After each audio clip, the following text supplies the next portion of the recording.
Did ancient humans really live in caves? The moment you hear that question, a scene pops into your head, doesn't it? A dark cave, a flickering fire at the entrance, someone wrapped in furs, hair tangled, gripping a wooden club, grunting in the shadows. We all carry that picture. It's been stamped into our minds since childhood. But here's the question for today. Did ancient humans actually live inside those caves? The answer is stranger than you think. And trust me, the truth is far more interesting than that tired old image. So settle in, because today we're going to unravel one of the biggest misunderstandings in all of human history. Let's start with a simple question. If the truth is different, where did we get this idea in the first place? Part of the blame goes to old cartoons, old comic strips, the very first museum reconstructions. For decades, we were shown the same scene over and over: the cave, the fire, the club, the grunt. And here's the thing about the human brain: if an image is repeated to us enough times, we start to believe it's the truth. We stop asking questions. We just accept it. But these people weren't really living anywhere, at least not the way we imagine it. Their whole existence was built around movement. So where were they going? Let's find out. Think about it for a second. Look around where you live right now. How many nice, dry, spacious caves are nearby? Probably none. Well, it was the same for ancient humans. Caves weren't lying around everywhere. They only existed in certain rocky regions. So even if a group of people wanted to live in a cave, first, a cave had to exist. And most of the time, it simply didn't. And the ones that did exist weren't exactly comfortable. Walk a few meters past the entrance and everything turns pitch black, damp, freezing cold. So ask yourself, would you rather live in a lightless stone room with water dripping down the walls, or out in the open where you can actually see the sun? Hold that answer in your mind, because they probably felt exactly the same way you do.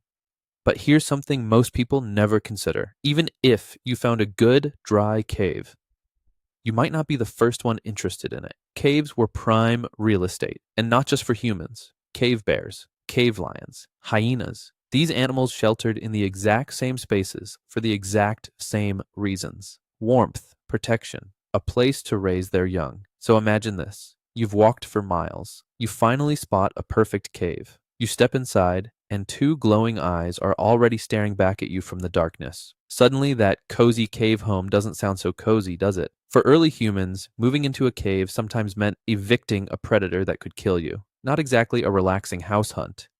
So here's where it all clicks together. Most ancient humans were hunter-gatherers, meaning there were no grocery stores. Their food was walking around on its own four legs. They didn't wait for food to come to them. They went to the food. If a herd of deer migrated, they migrated too. If the berries in one area ran out, they packed up and moved on. So ask yourself this: how can a person who's constantly on the move tie themselves to a single cave? It just doesn't work. Their lives weren't built around an address. They were built around a route. And along that route, where exactly did they spend the night?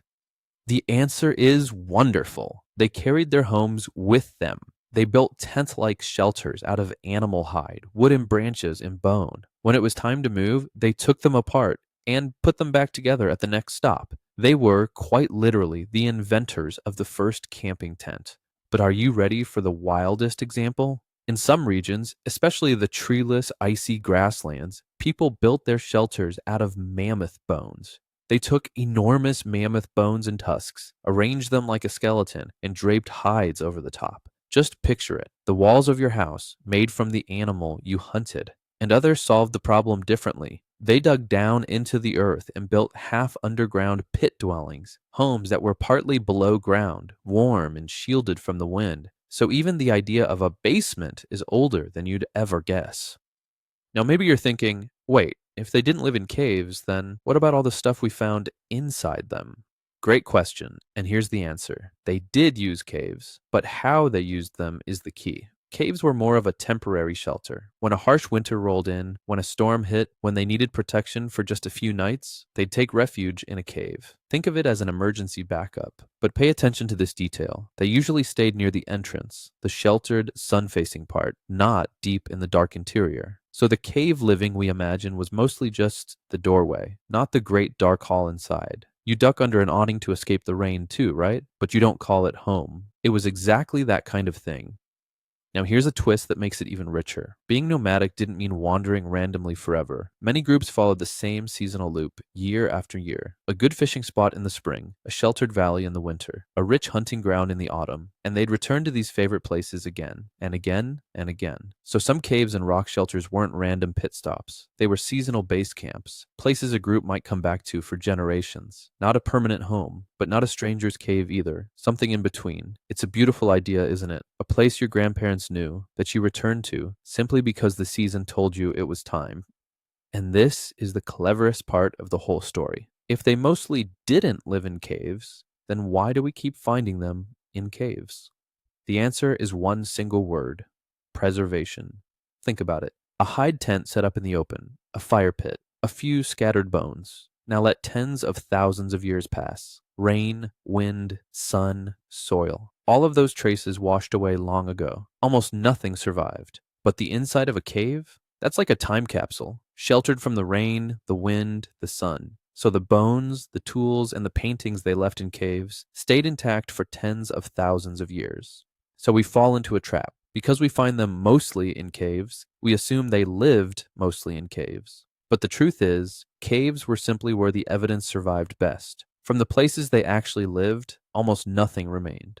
Isn't that strange? History sometimes shows us not the truth, but only the part that managed to survive. But wait, one more objection is coming.